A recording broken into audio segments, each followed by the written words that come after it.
Mrs. Rajavi and friends, the statement continues, copies of which were delivered to our President, to our Congress, and to our national media.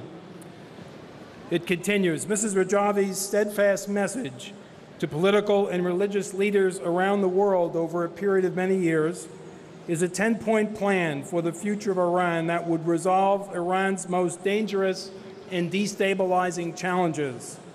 The plan would restore political legitimacy through universal suffrage, guarantee rights for all citizens, and particularly women and minorities, end the cruel excesses of the judiciary, and establish the rule of law, end the nightmare of fundamentalist Islamic dictatorship by once again separating state and church, protect property rights, promote equal opportunity and environmental protections, and last but certainly not least, seek a non-nuclear Iran free of weapons of mass destruction.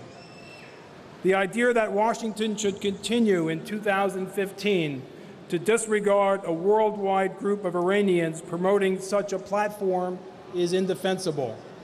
The United States should be maintaining a vibrant and constant dialogue with the National Council of Resistance of Iran.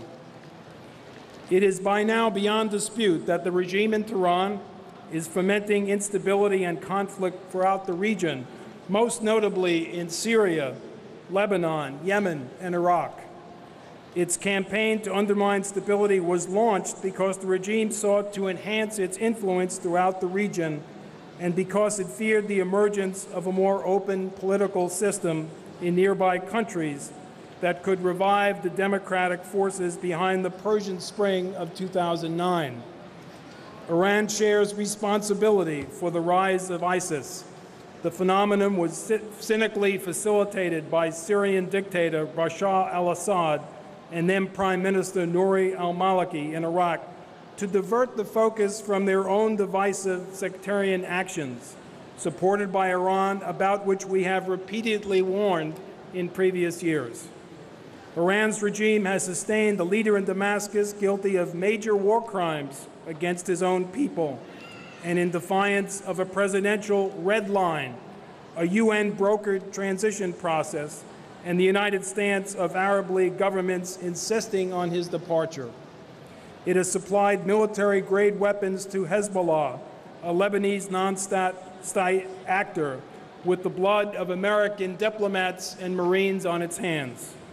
It has supported and led sectarian militias in Iraq, assaulting Sunni villages and towns. It has provided long-range rockets to Hamas in Gaza, destabilizing efforts at a negotiated two-state solution.